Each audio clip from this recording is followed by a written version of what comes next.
So this is going to be our second video. Our second video in this little series is going to go over how to start your octo. And so what we're going to do is we're going to go through the first 6 rounds. These are the increasing rounds. We're going to start with how you do the double magic ring. And then I'm going to give you a couple little tips on, how to go through that first round, which is first and second round, which are the kind of the hardest 2 rounds. And like once you get those 2, I think you're pretty much good to go. And then we'll go through the rest of the increasing rounds, and then we'll go from there. Okay. So for this, I'm going to be using my Tulip 2.75, simply because I like this one better. Excuse me, for the first 6 rounds, because it just gives me a little bit of a tighter stitch on the very top of the head. But you can totally use edges, whatever hook that you like to use. After the 6th round, I switched to the Amore 2.75. But once again, you can pretty much use whatever works for you to be able to master the pattern within the specifications required. The other thing I'm going to be using is my yarn guide. I'm going to show you how that works, and then I'm going to use a little marker. For me, I use a safety pin. You can use whatever works for you. Once again, in the materials video, I explained why I roll everything up. So I've got my ball of yarn already ready to go and rolled up. We're going to go over the double magic ring here. I'm going to show you how I do it, and I really like this one a lot better than the single magic ring, because it tends to keep that little hole a lot tighter, and that hole won't come apart, and I don't need to double stitch it in the bottom and the inside or anything. I don't need to reinforce it in any way. It will stay closed without any further action needed from my part. So more efficient. I like it better. So I have the yarn here. I've got my end on my right hand, and then you've got the ball end on the other side. Okay. And so I'm going to take this. I'm going to get a pretty good amount. It's probably about 9 inches. And then I'm going to go ahead and take this and wrap it around these 2 fingers first. Okay, and then I'm going to wrap it around these, go around the bottom, okay, and then around 1, 2, and 3 times. Okay, now I've got the loose end over here, okay, facing me, okay, and you've got the ball on the other side. Y'all see that? All right, so then I go ahead and take my hook and I push it through underneath the first 2. I grab the last one, and then I pull it up, and as I pull it up, you can see it kind of twists by itself. Okay, and then I'm going to wiggle my 2 fingers out while keeping this loop still intact. Okay, and then I'm going to lift up a little bit. This kind of takes a little bit of hand-eye coordination. I've already kind of lost my grip a little bit, so I'm just going to go back and hopefully it stays in place. Yes, it does. And so now I'm ready to go, okay? And so then I'm going to go ahead and do 1 stitch, right? Okay, just to get it going. Now on the first 6 single crochets, you do not need to do yarn under, okay? So yarn over is perfectly fine. So we're going to do 6 single crochets. That's round 1 into the magic ring. So that's going to be the first one. Now I want you to see it's a little on the loose side, okay? I don't know if you can see, but it's a little on the loose side. It's not super tight, okay? And the reason being, yarn over, that's 1. The reason being that it doesn't need to be super tight on the first round, okay? And that's, I think, where a lot of people make their mistake, is that they do the first 6 super tight, and then it's really hard to get the 2 single crochets into these single crochets on the second round. And so ultimately, if these are really, really small, then it's going to be not only really hard to push 2 single crochets into each one, but then what you're going to do is you're going to end up squeezing out the next single crochet. It's going to be hard to see it. And so that's why sometimes some people, they use the 2 markers to, they mark the second one, and then they crochet in one, and then that way they can see where that next single crochet is going to go on the second round. But I don't know that you would need the markers if you're not super duper tight. But if you do need the marker, the 2 marker one, You know, there is another video that I posted on the Facebook that shows that technique, and it does help some. Okay, but anyway, where are we here? 1, 2, 3, 4, 5. Okay, one more, 6. Okay, so if you keep it kind of a little bit more loose, you know, so let me see, show you. It's kind of, they're kind of loose. They're kind of big. They're going to be probably the biggest ones I do. From here on out, it's going to be super tight, super tight, super tight. Okay, so we're finished with that for 6, and then what we're going to do is there's 2 loops here. You have an outside loop and then you have an inside loop, and so we need to figure out which one is the one that's on the inside, and so by doing, or on the outside first. So by pulling on this, we're going to figure out which one's on the outside, which is this one. Okay, and then we're going to pull on the bottom of that, and that's going to tighten the inside loop. Okay, and so we're going to tighten that up as much as we can. Here we go. As much as we can. Tight. Okay, and that makes, you know, a pretty good little closure, right? And this is what you would normally see when you do, and I'm about as tight as I can get. Okay, and this is about what as tight as you're going to get if you end up doing a single magic ring. Okay, now I don't have a light source here with me, but there is a little hole there. I mean, it's probably a little bit hard for you guys to see, but there's a tiny hole there. And what happens with the double magic ring is when you pull this one, the second loop comes in, and it just literally just makes that little hole disappear. And the beauty of this is that this will not open. So that's why I say, you know, double magic ring, it's kind of a really nifty thing to have in your arsenal. I would totally encourage everybody to learn how to do that. All right. So now we got all 6. We got our first round done. We're going to get our pin. We're going to mark our last one so that we know as we're working around that we're good to go. We work in rounds. We do not join. You know, in some patterns you would join, but this one is just working in rounds, and you'll see we're just going to go around and around and around. I'm going to get my yarn guide because I don't want to have a huge divot in my finger. And on top of that, this yarn guide helps me with adding just a little bit of tension to my yarn. So we're going to go ahead and, you know, do your thing. Going to go ahead and boom, boom, and boom. All right. That's how I feed it through. Close that up. And now we're good to go. Okay. So we're going to go ahead and proceed with round 2. Round 2 is 2 single crochets in each single crochet, right? So around. So we're going to go ahead and just, you know, find that first one. The first one's usually the hardest one. Okay. Usually the hardest one. If you need to count backwards, count backwards. 1, 2, 3, 4, 5, 6. Okay, I see this is 6. Okay, count it backwards. So now I've got it. I know it. And now is it gonna cooperate? It is. Why? Because my single crochet, this one was a little loose, so I'm able to get that in there. And so that, go ahead and at this point, starting with round 2 and continuing on all the way through the rest of the head, we are doing yarn under. Okay, so that process, obviously, we're going to go in. No, you see it's already tight, super tight. Okay, in. You're going to yarn under, not over. Over, no. Under, yes. Okay, yarn under 1, and then through the 2. Okay, so that's 2 single crochets in that first one. Okay, least toe, ready. Okay, now 2 single crochets in the next one. And you can see, I can see where that next one is.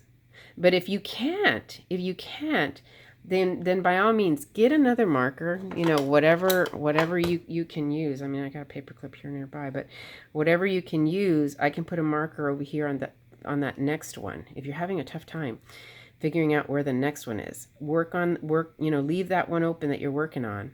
1. Paper clips get in my way. And 2. Trust me, the first two rows are the hardest. Okay, and then when you get to that next one, now you can see it. You know, now you know, hey, yeah, that's it. So then we can move it to the next one. I'm not going to do that because I kind of don't need to do that. It's going to take a little bit more time. But I think y'all get the idea of how to use a marker to identify your next single crochet stitch. we're just going to keep on going. We're going to go yarn under once, yarn over again in the same single crochet. That's increasing. We're increasing.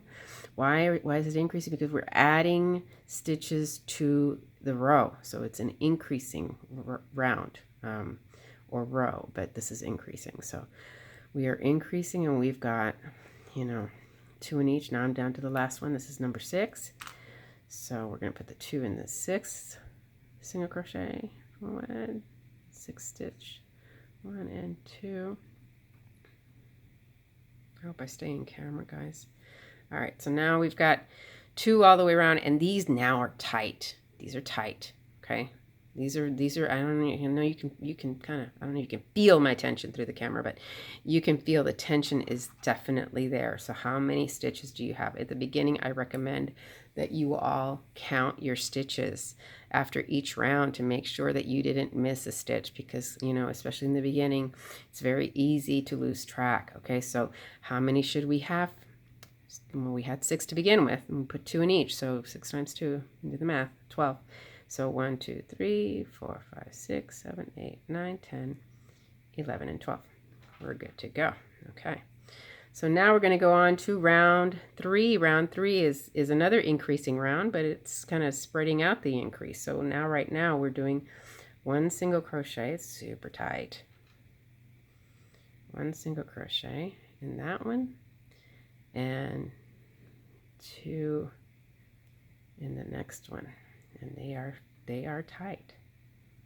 You should struggle in these first, you know, first rounds. It's you should struggle. Just kind of wiggle it back and forth until you finally get it through. So we're doing 1 and then 1 single crochet in one, and then 2 single crochets in the next single crochet. Then we're going to go back to 1. We're going to repeat that. We're going to do 1 single crochet in one. All right, and then 2 single crochets in the next one. 1, 2. Perfecto. Okay, get my paper clip, my safety pin out of the way. Now we're going to do that again. 1 single crochet in one. We are tight, and 2 in the next one.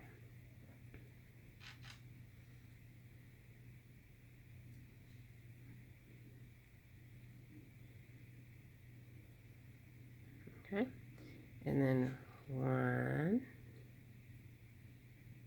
and 2. And so you can see how this yarn guide really kind of helps, you know, just protect your finger and get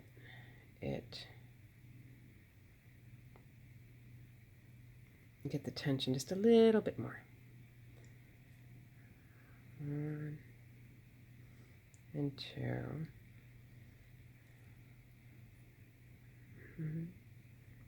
And now last one. And 1 and this one. If I could get it around there. There we go. And go ahead and take that safety pin out of there. And do 2 in the next one. Now, once again, you want to count your stitches. We had 12 before, and we increased 1 6 times. And so you should have, what is that, 18? I don't even know. I should probably look at the pattern. But it should be, let me check the pattern real quick. Just to make sure that I'm not counting wrong. It should be 18 stitches on, yes, because 12 plus 6 is 18. And so yeah, so what you have, so now we're finished round 3, and I'm just gonna, you know, before I put my safety pin back on, I want you to kind of observe that what we got is 1 2 3 4 5 6 sides. 1 2 3 4 5 6 sides. So this is going to, you're going to kind of continue working out, and it should stay pretty flat. Okay, from here on, through round 6, you should maintain, it should be pretty flat. If it wants to curl, it's okay. It's not the end of the world. A little curling is okay at this point.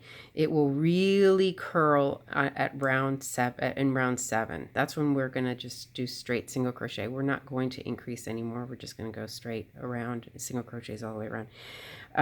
Yeah, my favorite rows are probably 7 through 14 by far. Okay, so we're increasing again. This time we're going to go a little wider on the increase. We're going to go 1 single crochet in the first one, 1 single crochet in the second one. Once again, we're still yarning under, and we're still maintaining a nice tight tension and keeping those stitches nice and tight. And then on the third, we are going to do 2 single crochets. So we're adding another single crochet, and we're going to do that again throughout the 6 sides of this little circle that we've got going on here.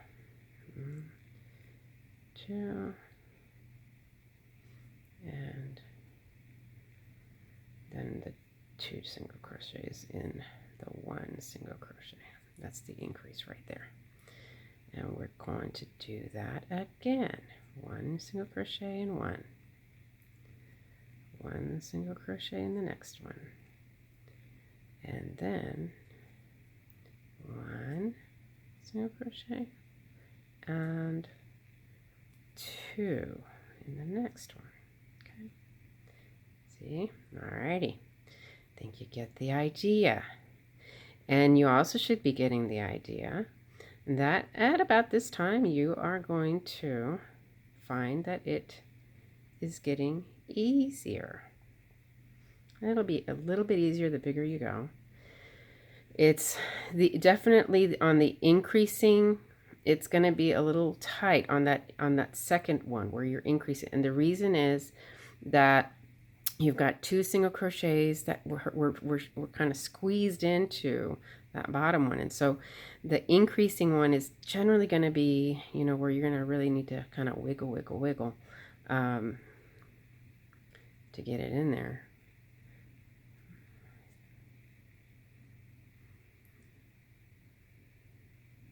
See, it doesn't want to, it's really tight. Okay, and then wiggle. And it's really important that we maintain this tightness. And I mean, throughout this whole process, we're gonna kind of gather why. And it has to do with the fact that once we start stuffing this head, it will, any stitch that's loose will open up. Any hole that exists will get bigger. And when we go and put these in the hands of baby, we need to make sure that there are no holes, because those little holes can let the stuffing out, and they are delicate babies. And that's why I really caution anybody wanting to get an octo from somebody who isn't, very, knows the pattern well and knows how to make them, and is able to produce an octo that passes all the specifications and all the regulations. I know there are women that are selling them on Etsy. I do not recommend you getting one off of Etsy. If you need one, go to the National Group. And the National Group has a special request process that if you're in a hospital that is not currently participating, but you have spoken to the nurses, and the nurses have agreed, the nurses and doctors have agreed that you can bring in an octo, then go to the National Group and submit your special request. They've got a wonderful lady that's making them specifically for special requests, and she will I believe they confirm through the hospital that indeed approval was given, and then they'll send you one free of charge. You don't have to pay $20-$30 that they're selling for on Etsy. Etsy ones, I'm not saying that everybody on Etsy, they don't know what they're doing, but they're not part of our organization. Our organization has very strict standards as far as how we make these, as far as what we do in terms of the materials that are used, Our standards are very strict. These standards were designed and developed by nurses and doctors when this whole program originally began in 2017 in the United States. And so there are very specific guidelines that we follow as far as the construction of them and also as far as cleaning them.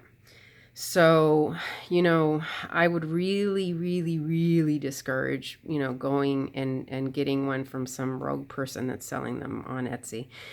We all do this because we love to crochet, and we love to be able to serve our NICU baby warriors with this tool. And we do not charge the hospitals that we serve.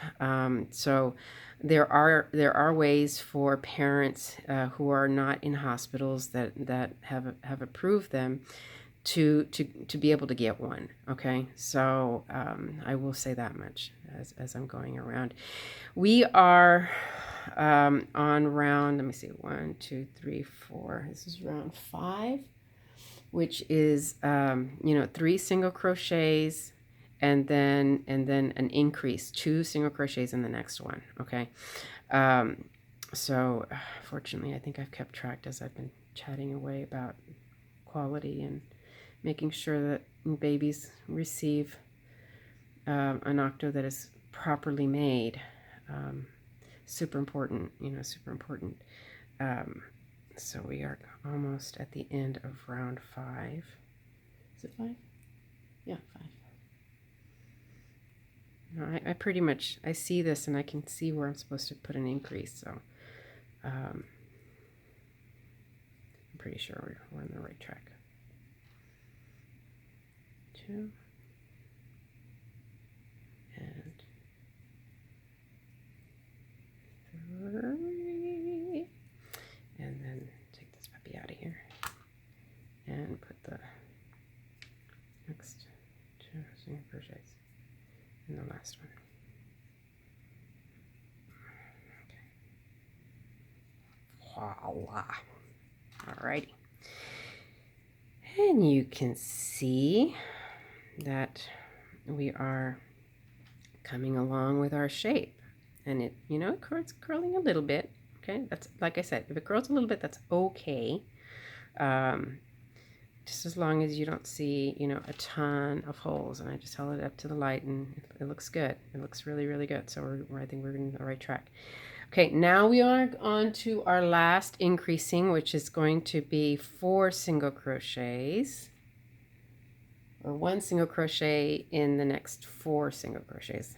That's really the proper way to say it, but I'm going to go 4 too in my head. So 1, 2, 3, and 4. Got this camera in front of my face and it's kind of hard to see what I'm doing. And then 2. 1 and 2. You might find it helpful when you're starting out to, have a little round counter after you finish. You click the round counter, or you make a little mark on a paper. I mean, it doesn't have to be super high tech. I know there's some apps that you can do that are row counter apps that you can get. You might find that helpful. Just to keep track, especially if you put something down and you walk away and you're like, oh, where was I? Personally, I count, so I know 1, 2, 3, 4, 5. Well, if I'm on this side, it's going to be 1, 2, 3, 4, 5, 6. You see? So I count and I know based on my count. And then if you can't quite tell if you're increasing or decreasing or what you're supposed to do, you can go back to the beginning and say 1, 2, you're in round 6, so 1, 2, 3, 4, 1, 2, 3, 4, and then 2, 1, 2, 3, 4, and then 2. So now I know I need to increase. There we go. Back on track.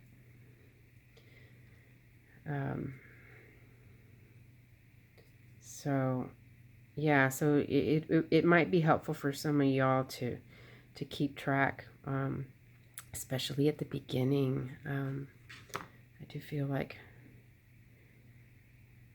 it's kind of hard to keep focused on doing this, you know. At first, you know, after a while, it's kind of almost like muscle memory. You just do it without really thinking much about it. You just kind of know. See, I got that 2, 1, 2, 1, 2, 3. Yeah, it should be the fourth one.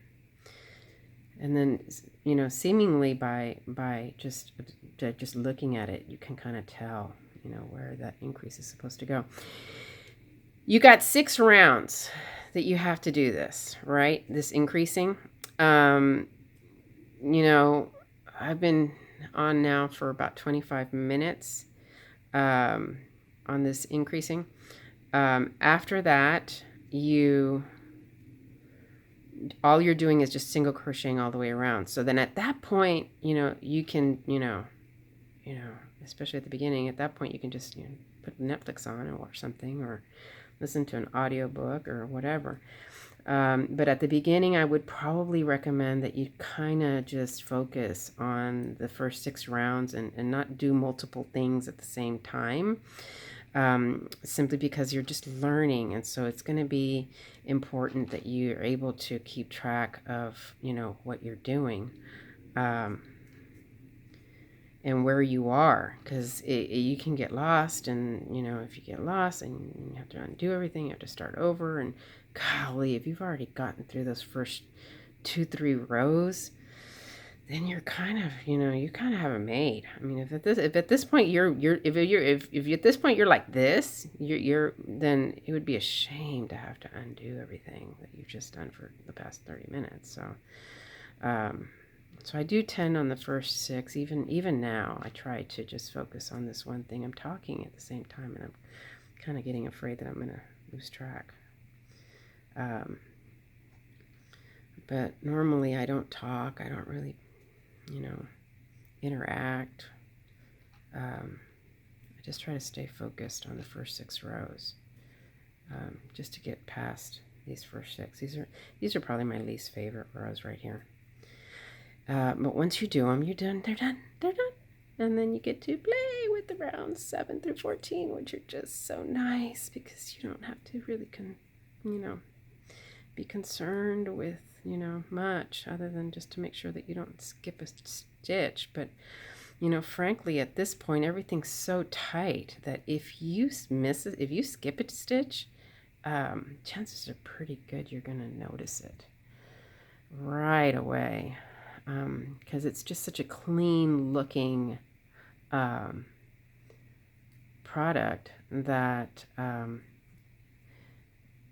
any little wobble or something that looks off, you're gonna say, something happened. I gotta go back. All right, so we're doing the last one, and we are done with round 6. We're done with our increasing rounds. Hallelujah. And I'm done with this hook because frankly I'm not a big fan of the hook. I just like it better because it gives me a nice, really, really tight circle on my head, my very top of my head.